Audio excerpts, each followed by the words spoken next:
मुकद्दस यूहन्ना का इंजीली बयान, उसका 14वां बाब और उसकी 15वीं आयत से खुदा के कलाम में सब देखेंगे।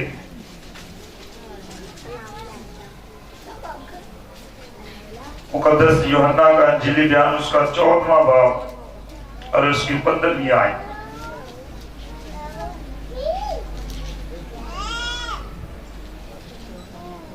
खुदावन के कलाम में कुछ यूं रकम है, अगर तुम मुझसे मोहब्बत रखते हो तो मेरे हुक्मों पर अमल करोगे। 16वीं आयत, और मैं बाप से दरखास्त करूंगा तो वो तुम्हें दूसरा मददगार बख्शेगा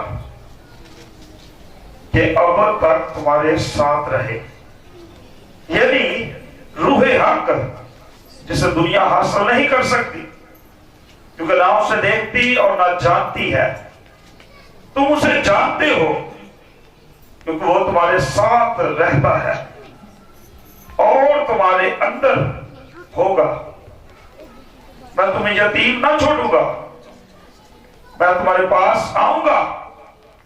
थोड़ी देर बाकी है कि दुनिया मुझे फिर ना देखेगी, मगर तुम मुझे देखते रहोगे क्योंकि मैं जीता हूं, तुम भी जीते रहोगे।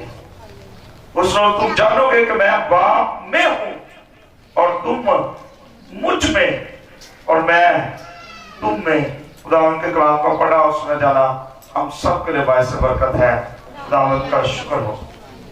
14 बाब के 26 आयत देखते हैं, वहां पर लिखा है। 25 आयत जब देखते हैं वहां पर, मैंने ये बातें तुम्हारे साथ रहकर तुमसे कही, लेकिन मददगार यानी रूहुल कुद्स जिसे बाप मेरे नाम से भेजेगा, वही तुम्हें सब बातें सिखाएगा और जो कुछ मैंने तुमसे कहा है वो सब तुम्हें याद दिलाएगा। मैं तुम्हें इत्मीनान दिए जाता हूं, अपना इत्मीनान देता हूं। जिस तरह दुनिया देती है मैं तुम्हें उस तरह नहीं देता। तुम्हारा दिल ना घबराए और ना डरे। इसमें जब हम देखते हैं इस हवाले में पीछे लिखा है, और मैं बाप से दरखास्त करूंगा वो तुम्हें दूसरा मददगार बख्शेगा। हर किसी को मददगार की जरूरत है। और जब खुदाश की किताब हम देखते हैं तो आदम को खुदावन ने मददगार दिया, हेल्पर। वहां पर लिखा मददगार, उसको जरूरत थी। हमें मसीही जिंदगी गुजारने के लिए इस दुनिया में दूसरे मददगार की जरूरत है। और यहां पर लिखा है दूसरा मददगार बख्शेगा कि अबद तक तुम्हारे साथ रहे। और अबद तक वो चीज साथ रह सकती है जो अज़ल से हो। जो अज़ल से है वो अबद तक रहेगी, यानी कि ये नहीं को अभी आई है, वो अज़ल से है और अबद तक तुम्हारे साथ रहेगी। यहां पर लिखा है तुम्हें दूसरा मददगार बख्शेगा कि अबद तक तुम्हारे साथ रहे, यानी रूहे हक जिसे दुनिया हासिल नहीं कर सकती, आम लोग जिसे हासिल कर सकते, क्योंकि ना उसे देखती और ना जानती है। तुम उसे जानते हो क्योंकि वो तुम्हारे साथ रहता है, वो तुम्हारे साथ रहता है। और आगे लिखा है और तुम्हारे अंदर होगा और तुम्हें यतीम ना छोड़ेगा। और जब 26 देखते हैं वहां पर लिखा है, लेकिन मददगार यानी रूहुल कुद्स जिसे बाप मेरे नाम से भेजेगा, वही तुम्हें सब बातें सिखाएगा। जब तक रूहुल कुद्स नहीं है, आप खुदा के भेदों को, आप खुदा के राज को, जो आपकी जिंदगियों में काम करना चाहता है, आप उस वक्त तक नहीं जान सकते जब तक रूहुल कुद्स आपको ना सिखाए। और यहां पर लिखा हुआ है वही तुम्हें सब बातें सिखाएगा और जो कुछ मैंने तुमसे कहा है वो सब तुम्हें याद दिलाएगा। शिगिर्दों को याद नहीं था, जब तक रूहुल कुछ नाज़िल नहीं था वो कुछ याद नहीं था। जैसे रूहुल कुछ नाज़िल हुआ सब कुछ याद आना शुरू हो गया। और मैं ये बताता हूं अभी आपको। अभी चलते हम रसूलों के ईमान उसका दूसरा बाब और उसकी पहली 4 आयत नाम के कलाम से देखेंगे। यहां पर कुछ यूं रकम है, जब ईद पेंटिकोस्त का दिन आया तो सब एक जगह जमा थे कि यकायक आसमान से ऐसी आवाज आई जैसे जोर की आंधी का सन्नाटा होता है, और उससे सारा घर जहां वो बैठे थे गूंज गया, और उन्हें आग के शोला किसी फटती हुई जुबानें दिखाई दी, और उनमें से हर एक पर आ ठहरी, और वो सब रूहुल कुद्स से भर गए और गैर जुबानें बोलने लगे जिस तरह रूह ने उन्हें बोलने की ताकत बख्शी। और यहां पर लिखा जब ईद पेंटिकोस्त का दिन आया, ये नहीं कि इस दिन ईद पेंटिकोस्त का दिन आया था जिस दिन रूहुल कुद्स लोगों का नाज़िल हुआ था। यहूदी पहले भी ये ईद मना रहे थे, और पुराने अहदनामे में जब यहूदियों को देखते हैं तो यहूदी लोगों को खुदावंद की तरफ से 7 ईदें दी गई थी, और ये ईदें एक दूसरे के साथ जुड़ी हुई थी। जैसे हम क्रिसमस मनाते हैं, उसके बाद रोजे आते हैं, उसके बाद ईस्टर आता है, फिर ईद सऊद आती है, ईद पेंटिकोस्त आती है। ईदें जुड़ी हुई थी, इनकी भी इसी तरह ईदें जुड़ी हुई थी, और ये साथ थी। और ईद फसह बताती थी कि मसीह यीशु कुर्बान हुए।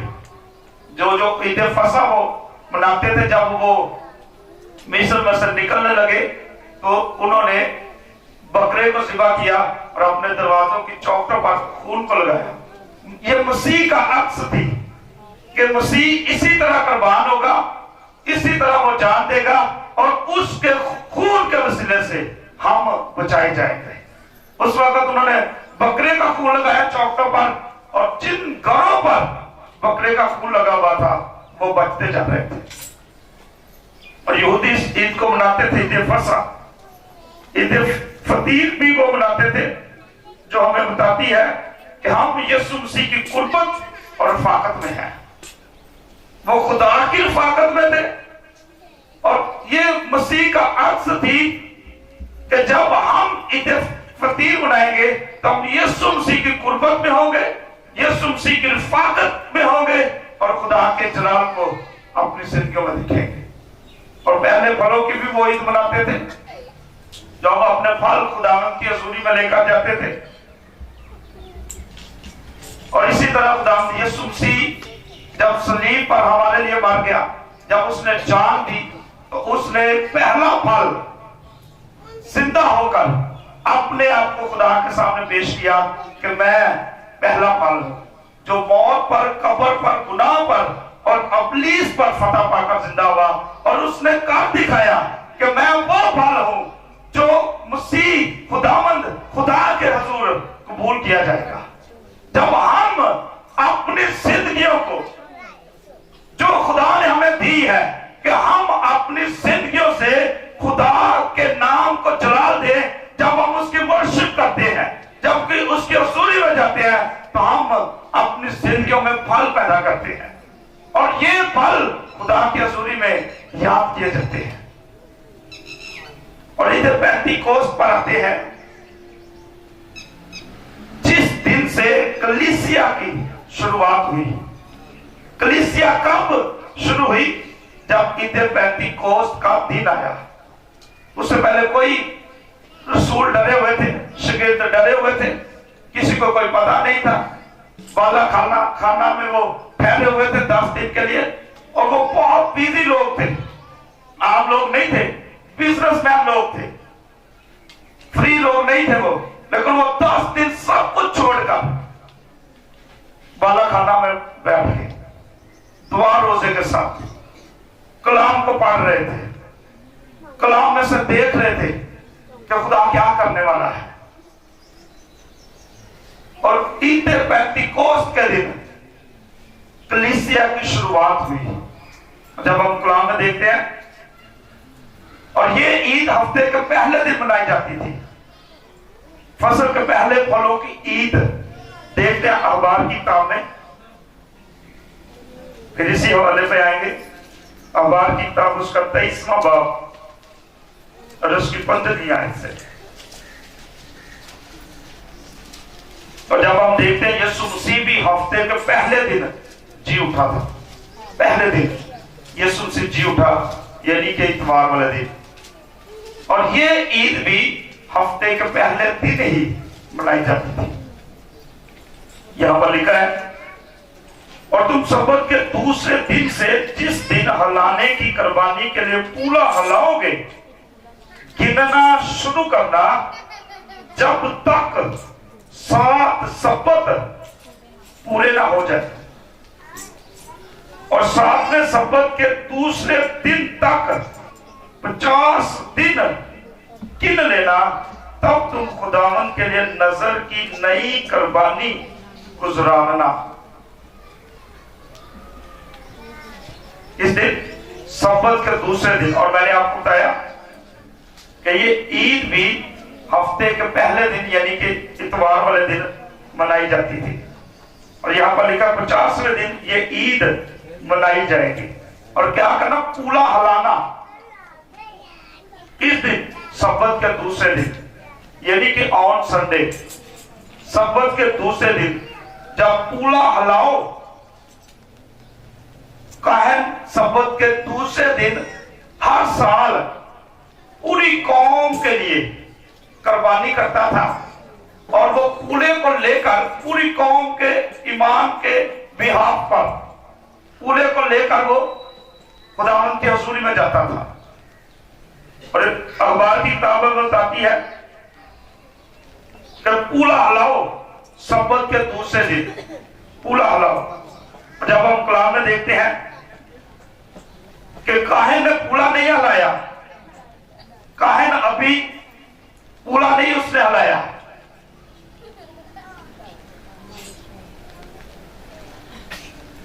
लेकिन यीशु मसीह जो सरदार काहिन है, उसने कब्र को हिलाकर मुर्दों में से जिंदा होकर खुदा की दाहिनी तरफ जा बैठा। और कलाम हमें बताता है कि जब ईद पेंटिकोस्त का दिन आया तो वो सब एक जगह जमा थे। ये ईद थी और खुदावंद की हजूरी में लोग शुक्रगुजारी करते थे। पहले फलों की ईद कि खुदावंद तेरा शुक्र है, तूने हमें रिज़्क दिया है। खुदावंद तेरा शुक्र है, तूने हमें सेहत दी है। खुदावंद तेरा शुक्र है, तूने हमें संभाला है। खुदावंद तेरा शुक्र है, तो हमें बरकत दे रहा है। और ये ईद मनाते थे।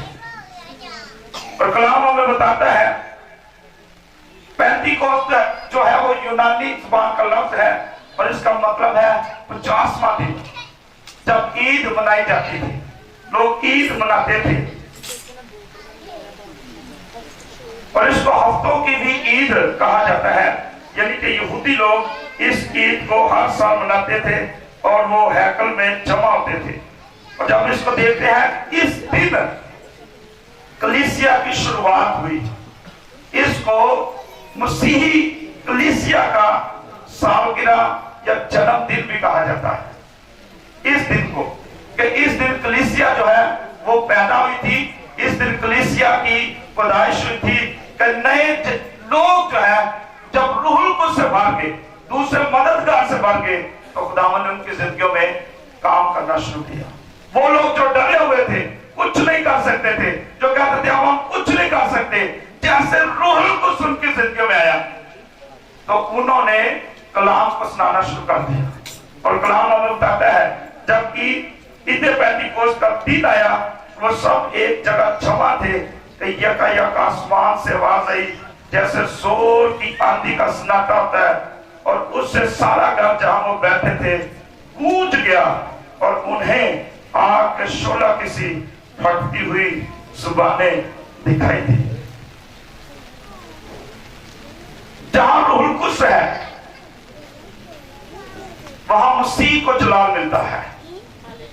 जब तक रूहुल कुद्स आपकी जिंदगी में नहीं है, आप कभी भी मसीह को जलाल नहीं दे सकते। कभी भी जो कुछ मर्जी कर ले। और जहां रूहुल कुद्स है वहां मसीह को जलाल मिलता है, और जहां मसीह को जलाल मिलता है वहां रूहुल कुद्स आता है। क्यों? क्योंकि रूहुल कुद्स जो है यीशु मसीह का आशिक है, वो आता ही वहां पर है जहां यीशु को जलाल दिया जाता है, जहां यीशु की पूजा की जाती है, जहां यीशु को सजदा किया जाता है, जहां यीशु की हम्द की जाती है, वहां रूहुल कुद्स आता है और लोगों को भर देता है ताकि वो यीशु मसीह को जान सके, वो यीशु मसीह को समझ सके, वो यीशु मसीह के पीछे चल सके और खुदावंद के नाम को इज्जत और जलाल दे सके। रूहुल कुद्स वहां पर आता है जहां यीशु को जलाल दिया जाता है। और रूहुल कुद्स मसीह की पहचान बख्शता है। अगर आप मसीह की पहचान में बढ़ना चाहते हैं, आप किसी को जानना चाहते हैं, तो उसके बारे में आपको जानने की जरूरत है। और अगर आप मसीह को जानना चाहते हैं तो आपको रूहुल कुद्स की जरूरत है। रूहुल कुद्स के बगैर आप कुछ भी नहीं कर सकते। मैंने बताया जब पेंटिकोस्त के बाद जब रसूलों पर रूहुल कुद्स नाज़िल हुआ तो कलाम हमें बताता है कि रूहुल कुद्स ने शागिर्दों को पहचान बख्शी।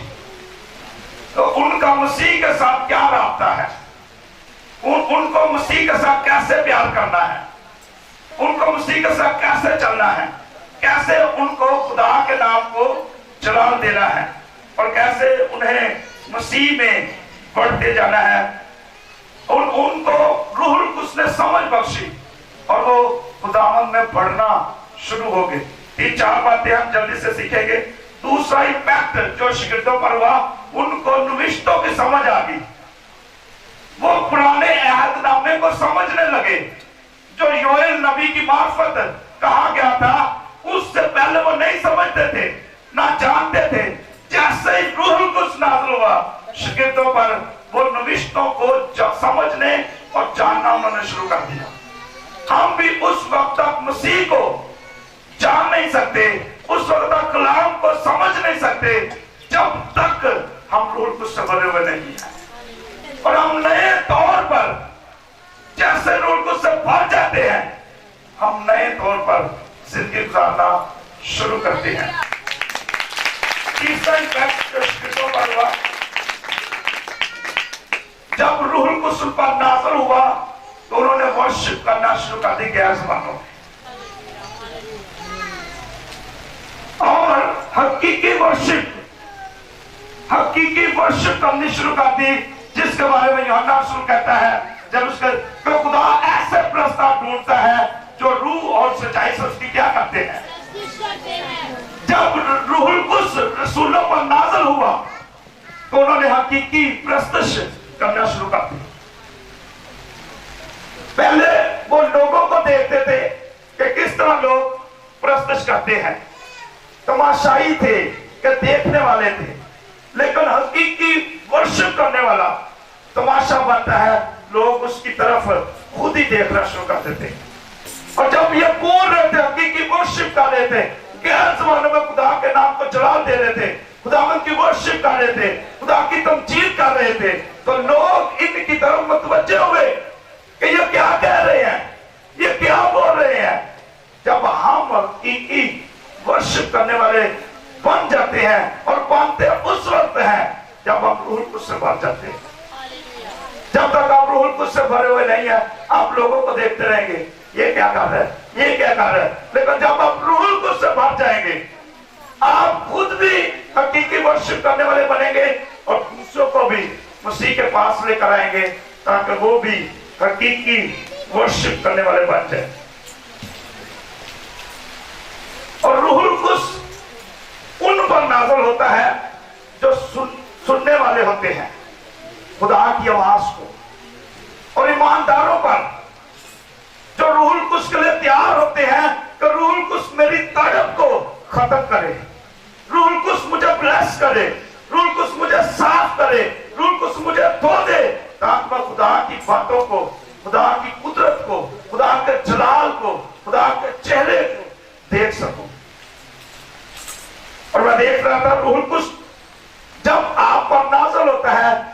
मसीह की मानिंद आपको बनाता जाता है। आप उस वक्त तक, जब तक आप पर रूह कुछ नाज़िल ना हो, आप कभी भी मसीह की मानिंद नहीं बन सकते। जब रूह कुछ शिगिर्दों पर नाज़िल हुआ तो यहां पर लिखा है, यकायक आसमान से ऐसी आवाज आई जैसे जोर की आंधी का सन्नाटा होता है, और उससे सारा घर जहां वो बैठे थे गूंज गया, और उन्हें आग के शोला की सी फटती हुई जुबानें दिखाई दी, और उनमें से हर एक पर आ ठहरी, और वो सब रूह कुछ से भर गए और गैर जुबानें बोलने लगे, यानी कि हकीकी वर्शिप करने लगे। हकीकी प्रस्तश जब हम गैर जुबानों में करते हैं उस वक्त होती है। खुदा अपने वेदों को, खुदा अपने मुकाशफात को हम पर जाहिर करता है। और यहां पर लिखा है ऐसी आवाज है जैसे जोर की आंधी का सन्नाटा होता है। जोर की आंधी के, मैं पढ़ रहा था, रूहुल कुछ एक आंधी की तरह भी है। हम इधर पेंटिकोस्ट पर उस वक्त देखते हैं जब रूहुल कुछ दुआ करने वाले शिगिर्दों पर नाज़िल हुआ, तो आसमान से ऐसी आवाज आई जैसे जोर की आंधी का सन्नाटा होता है। आंधी में जिंदगी है। जब हवा चलती है वो जिंदगी बख्श रही थी। मैं बता रहा हूं, आंधी में जिंदगी है। आंधी जो है गेहूं को भूसे से ला करती है, गेहूं को भूसे से ला करती है। आंधी उन कोलों को जो कुचने को है शोले में बदल देती है। जो कुचने वाले हैं, जैसे ही आंधी कोलों पर चलती है वो जलना शुरू हो जाते हैं। आंधी कूड़े को उड़ा ले जाती है। हमारी जिंदगी में जो भूसा है, हमारी जिंदगी में जो कूड़ा है, हमारी जिंदगी में जो नाफरमानी है, उसको कौन उड़ा के लेके जाएगी? जब रूहुल कुछ की आंधी हमारी जिंदगी में आएगी, कूड़ा क्रिकट खत्म है। लेकिन आंधी कूड़े को डाले जाती है तो जगह साफ हो जाती है। आंधी बारिश से भरे हुए बादलों को बुला देती है, जिससे मसीही इलाके में बारिश होती है। आंधी हमारी जिंदगी में काम करती है, हमारी जिंदगी में काम करती है। और जहां यहाँ पर लिखा है, और उससे सारा घर जहां वो बैठे थे गूंज गया, और उन्हें आग के शोला की सी फटती हुई जुबानें दिखाई दी। और मैं आग के बारे में देख रहा था। आग जो है,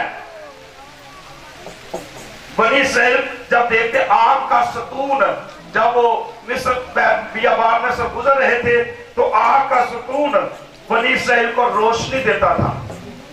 और यहां पर भी आग आकर ठहर गई शिगिर्दों पर। यहां पर लिखा हुआ है, आग के शोला की सी फटती जुबानें दिखाई दी। और पुराने अहदनामे में जब हम देखते हैं, बनी इस्राएल को रोशनी देता था आग का सतून, और उनके आगे आगे चलता था, पीछे से भी उनकी हिफाजत करता था, उनको संभालता था, उनकी केयर करता था। और यहां पर जब हम देखते हैं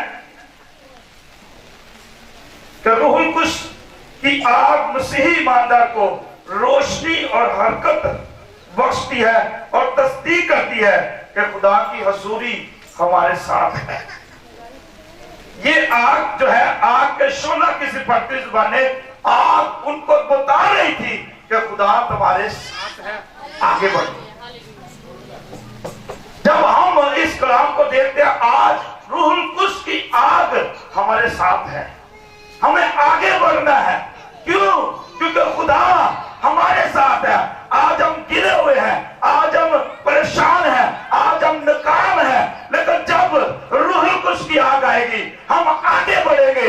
खुदा हमारे साथ होगा, कोई हमें रोक नहीं सकेगा, बंधन टूट जाएंगे, शैतान हमारा सामना नहीं कर सकेगा। लेकिन उस वक्त जब हम ये यकीन जान लेंगे, ये ईमान रखेंगे कि खुदा हमारे साथ है।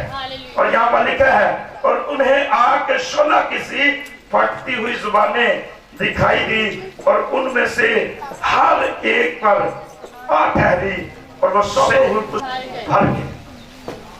और मैं देख रहा था, और लिखा है, और गैर जुबानें बोलने लगे, गैर जुबानें बोलने लगे।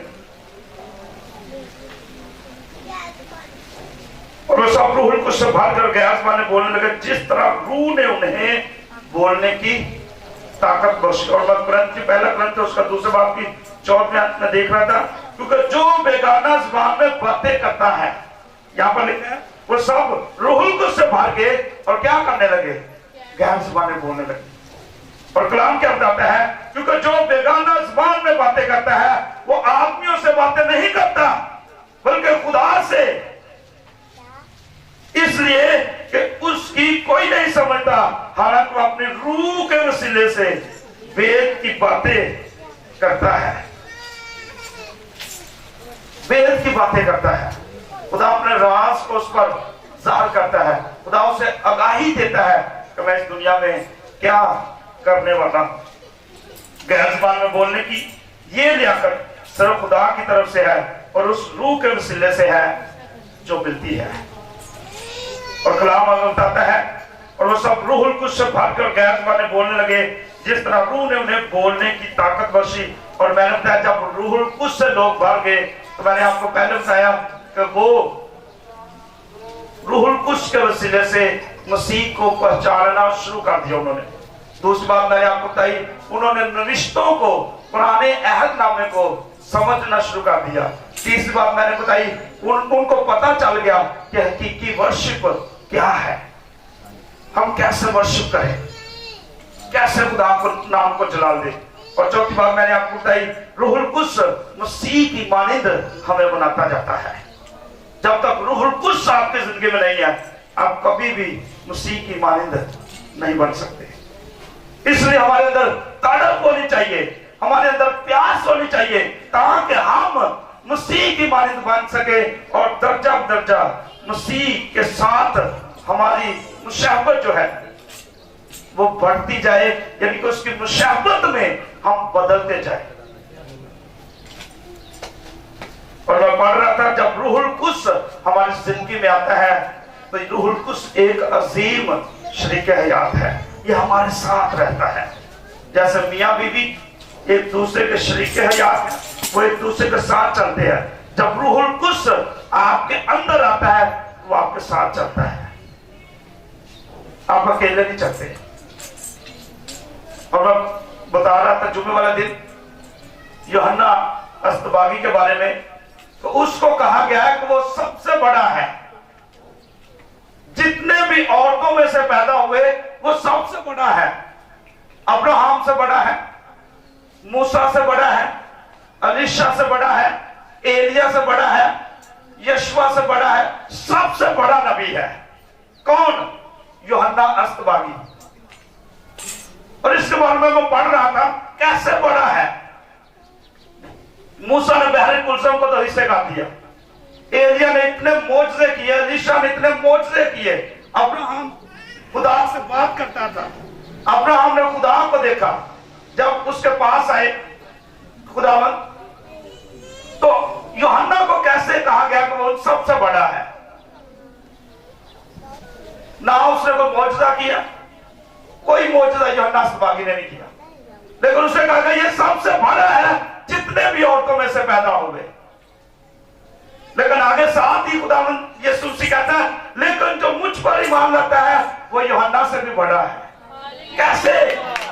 कैसे वो बड़ा है? कैसे बड़ा है? यूहन्ना जितने भी रसूल है उन्होंने कहा, जितने भी नबी है उन्होंने कहा खुदावंद फरमाता है, खुदावंद फरमाता है, खुदावंद फरमाता है। लेकिन जब यूहन्ना अस्तबागी यीशु मसीह को बपतिस्मा दे रहा था, उसने कहा देखो खुदा का बर्रा जो दुनिया के गुनाह उठा लिए जाता है। उसने ये नहीं कहा खुदा फरमाता है, उसने कहा खुदा का बर्रा जो दुनिया के गुनाह उठा लिए जाता है। उसने यीशु मसीह को देखा और वो सबसे बड़ा हो गया। लेकिन हमारे बारे में कहा गया कि तुम उससे भी बड़े हो। कैसे? यहां पर क्या हमने पढ़ा था, जब दूसरा मददगार रूहुल कुद्स आएगा जो तुम्हारे अंदर रहता है, जो तुम्हारे साथ रहता है, कलाम हमें बताता है उसने यीशु मसीह को देखा और वो सबसे बड़ा हो गया। लेकिन कलाम हमें क्या बताता है, यीशु मसीह क्या कहते हैं, जब दूसरा मददगार आएगा वो तुम्हारे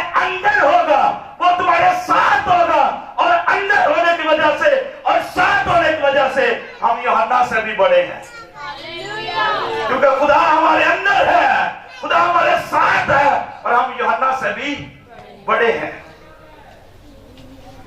उसको नबियों से बड़ा कहा गया।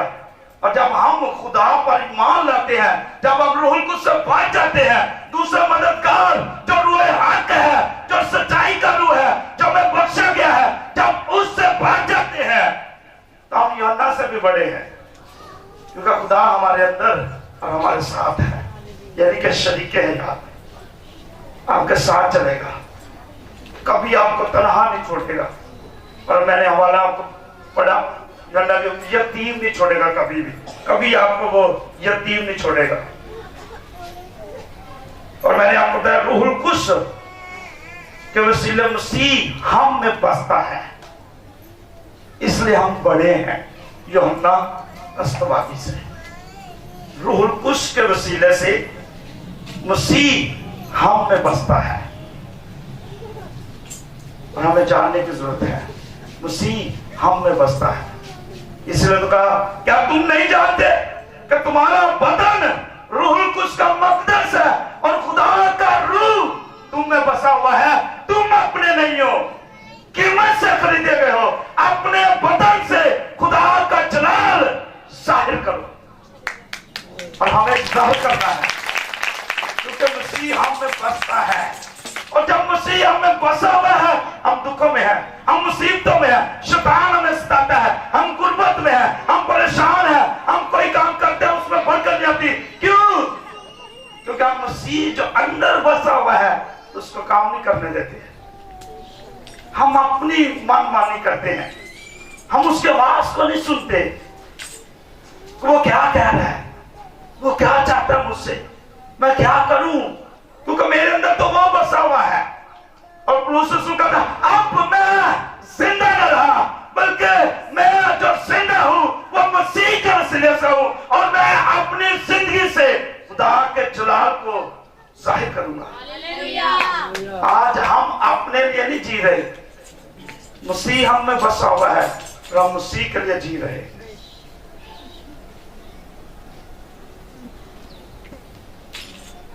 रूहुल कुद्स जिंदगी को तब्दील करने वाली कुव्वत साबित होता है जब वो हमारी जिंदगियों में आ जाता है, तब्दील कर देता है, बदल कर रख देता है। लोग देखते हैं क्या हुआ है, और जब लोग हमसे मिलते हैं उनकी भी जिंदगियां बदलना शुरू हो जाती है। रूहुल कुद्स जब रसूलों पर नाज़िल हुआ, जो डरे हुए थे, जो कहते हम कुछ नहीं कर सकते, जो जनाब फ्री थे, कहते हम नहीं कुछ कर सकते, जब जैसे रूहुल कुद्स नाज़िल हुआ, खुदा के भेद उन पर ज़ाहिर हुए, खुदा ने अपने भेदों को उन पर ज़ाहिर किया, उन्होंने कलाम बोलना शुरू किया, तो क्या हुआ? 3000 लोग एक दिन में मसीह के पास आ गए। हम हर रोज लोगों को मसीह के पास लाए, ये हमारा काम है। और हम उस वक्त तक लोगों को मसीह के पास लेकर नहीं आ सकते जब तक हम रूहुल कुद्स से भरे हुए नहीं है। हमें लोगों को बचाने के लिए रूहुल कुद्स से भरना है। रूहुल कुद्स से जब भर गए, लोग खुद आएंगे, खुद आएंगे, आपको कहने की जरूरत नहीं है, खुद आएंगे। रूहुल कुद्स से भरे हुए शख्स की यह निशानी है कि लोग उसके पीछे खुद आएंगे, खुद आएंगे। आज लोग रूहुल कुद्स से भरना नहीं चाहते, वो अपने आप को मारना चाहते। और रूहुल कुद्स वहां पर आता है जहां पर अंदर का इंसान मर जाता है। जब तक आप अपने अंदर जिंदा है, रूहुल कुद्स नहीं आएगा। जब रसूलों ने अपने आप को मार लिया, 10 दिन से वो बाला खाने में बैठे हुए थे, दुआ में, रोजे में वक्त गुजार रहे थे, सबसे रात तक कट कर लिया था। और रूहुल कुद्स जब नाज़िल हुआ तो उनकी जिंदगी बदल गई, और उन रसूलों ने पूरी दुनिया को हिला कर रख दिया। पूरी दुनिया में मसीही लोग हैं। अगर आप रूहुल कुद्स से भरे हुए नहीं, आप किसी को नहीं हिला सकते, ना खुद ही लेंगे, क्योंकि रूहुल कुद्स हरकत करता है। जैसे एक पानी आप देखते हैं, टप में पानी है, वो हरकत नहीं करेगा, नहर का पानी हरकत कर रहा है। रूहुल कुद्स मुतहर्रिक है, रूहुल कुद्स हरकत करता है, रूहुल कुद्स आपकी जिंदगी को हिलाता है। रूहुल कुद्स आपको बताता है अभी तो ठीक नहीं है, चल इस तरह कर, चल ये कर, ये काम कर, बाइबल पढ़, दुआ कर, रोजा रख। रूहुल कुद्स आपको बताता है जब आप उसे अपनी जिंदगी में काम करने देंगे। और आज आप अपनी जिंदगी में देखें, मैं अपनी जिंदगी में देखता हूं कि किस तरह रूहुल कुद्स आज हमारी जिंदगी में काम नहीं कर रहा, क्योंकि हम उसे काम करने नहीं देते। हमने ये समझा हुआ है कि रूहुल कुद्स कुछ भी नहीं है, वो एक शख्सियत है, वो आपकी तरह है। रूहुल कुद्स जुम्बश करने वाली एक शख्सियत है, हरकत करने वाली, मुतहरक रहने वाली, तख्लीक करने वाली, ताज़ा करने वाली एक कुव्वत है। पैदाइश पहले बाप की पहली 3 आयत देख ले, वहां पर लिखा जमीन वीरान थी, सुनसान थी, गहराओं के ऊपर क्या था? अंधेरा था, कोई जिंदगी नहीं थी। जब रूहुल कुद्स ने जुम्बश करना वहां पर शुरू की, जैसे एक परिंदा जो है जुम्बश करता है, जैसे उड़ता है, जैसे रूहुल कुद्स ने उस पर वीरान जमीन पर, सुनसान जमीन पर, गहराओं के ऊपर अंधेरा था, कुछ नहीं था, कुछ भी नहीं था। जैसे रूहुल कुद्स ने जुम्बश करना शुरू की तो खुदावन ने बोलना शुरू कर दिया। पहला दिन हुआ, ये हुआ, वो हुआ।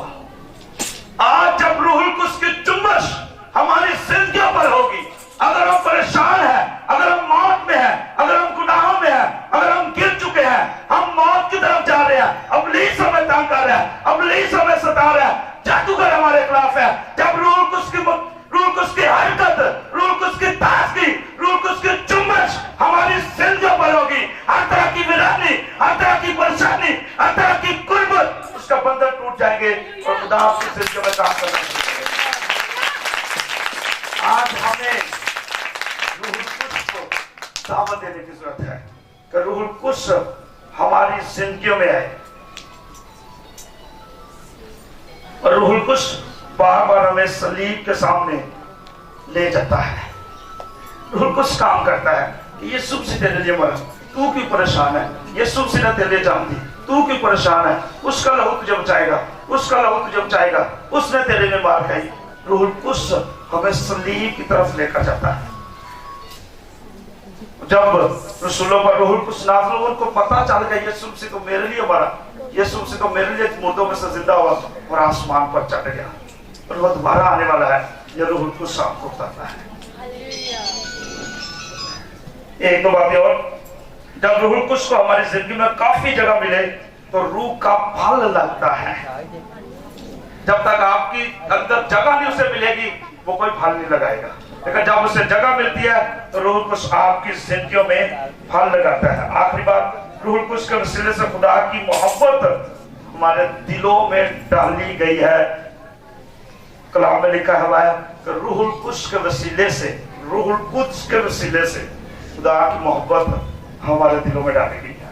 और यूहन्ना 3:16 लिखा है, खुदा ने दुनिया से ऐसी मोहब्बत रखी कि उसने अपना इकलौता बेटा बख्श दिया, ताकि जो कोई उस पर ईमान लाए हलाक ना हो, बल्कि हमेशा की जिंदगी पाए। रूहुल कुद्स खुदा की मोहब्बत के बारे में बताता है कि उसकी मोहब्बत की लंबाई कितनी है, चौड़ाई कितनी है, गहराई कितनी है, और वो कितनी मोहब्बत हमसे करता है, ये रूहुल कुद्स हमें बताता है। अगर हम चाहते हैं खुदा की मोहब्बत को जान सके तो उससे पहले हमें रूहुल कुद्स की जरूरत है, रूहुल कुद्स से भरने की जरूरत है, रूहुल कुद्स की हजूरी में रहने की जरूरत है, रूहुल कुद्स को अपनी जिंदगी में दावत देने की जरूरत है। और जब तक रूहुल कुद्स आपकी जिंदगी में नहीं है, आप मसीह के साथ वक्त नहीं गुजार सकते। और जब रूहुल कुद्स आपकी जिंदगी में आएगा, आप हर लम्हा, हर वक्त खुदा के नाम को चला देंगे। और मैं पढ़ रहा था एक जगह कि एक सेकंड मैंने कहा है, रूहुल कुद्स के बगैर आप मसीही जिंदगी नहीं गुजार सकते। एक सेकंड मैंने कहा, मिनट नहीं मैंने कहा, एक सेकंड हो गया। रूहुल कुद्स के बगैर मसीही जिंदगी आप नहीं गुजार सकते। मसीही हो सकते हैं, वो बहुत से हैं, लेकिन मसीही जिंदगी गुजारना और मसीही होना तो फर्क बातें हैं। ये ऐसी है जैसे खुदा है और शैतान है। हम मसीही हैं, लेकिन जब आप मसीही जिंदगी गुजारेंगे तो आप रूहुल कुद्स से भरे हुए होंगे और खुदा का जलाल आपकी जिंदगी में होगा। खुदा की कुदरत आपकी जिंदगी में होगी, खुदा का कलाम आपकी जिंदगी में होगा, खुदा आपकी जिंदगी में बड़े काम करेगा जैसे उसने रसूलों की जिंदगी में किया। खुदा इस्लाम को इसलिए से आप सबको बरकत दे। इस बुध को और अगले महीने हम रूहुल कुद्स के बारे में सीखते जाएंगे। ये पूरा अगला महीना जो है हम रूहुल कुद्स के बारे में सीखेंगे ताकि ज्यादा से ज्यादा हम खुदा के नाम को जला दें। आए सब अपनी आंखों को बंद करेंगे और खुदा उसकी शुक्रगुजारी करेंगे उसके बड़े कामों के लिए, उसके जलाल के लिए, उसकी कुदरत के लिए। खुदा आज का दिन जो तूने हमारी जिंदगी में बख्शा, हम तेरी शुक्रगुजारी करते हैं। खुदा तो हमारे साथ है, खुदा तो हमें बरकत हमें जोर दे, हम तुझ में बढ़ते जाए, हम यीशु के नाम को जलाल दें, हम यीशु के नाम को जलाल दें। रूहुल कुद्स हमारे अंदर से कसरत से हर तरह के बंधनों पर तोड़ डाल। रूहुल कुद्स तो हमारी मदद कर, रूहुल कुद्स तो कुव्वत देता है, रूहुल कुद्स तो हमें दलेरी देता है, रूहुल कुद्स तो हमें खुदा का गवाह बनाता है, रूहुल कुद्स आपको खुदा का गवाह बनाता है, रूहुल कुद्स आपको दलेरी देता है, रूहुल कुद्स आपको कुव्वत देता है, रूहुल कुद्स आपको खुदा के हुजूरी में लेकर जाता है, रूहुल कुद्स आपको मसीही जिंदगी गुजारना सिखाता है, रूहुल कुद्स आपको इब्लीस के बंधनों पर फतह बख्शता है। Hallelujah, thank you Jesus, thank you Jesus, thank you Jesus, thank you Jesus, thank you Jesus, thank you Jesus, thank you Jesus. Worship you Lord, worship you Lord. खुदा तेरा पाक तो हमारी जिंदगी में कसरत से काम करे, हमारे सारे बंधन टूट जाए। दुआ करें सब लोग अपनी आंखों को बंद करें, कोई भी अपनी आंखों पर बोले कि खुदा मुझे रूहुल कुद्स से भर दे, तेरा रूहुल कुद्स मुझे तेरी हुजूरी में लेकर जाएगा। जब तू आएगा तो वही लोग जाएंगे आसमान पर जो रूहुल कुद्स से भरे हुए होंगे, क्योंकि रूहुल कुद्स से भरे हुए लोग खुदा के नाम को जला देते हैं, वो खुदा की पहचान में बढ़ते हैं, वो अपने आप को जला नहीं देते। रूहुल कुद्स से भरे हुए शख्स की निशानी है वो खुदा को जला देता है, वो खुदा की पूजा करता है, वो खुदा की हम्द करता है, वो खुदा की सराहना करता है।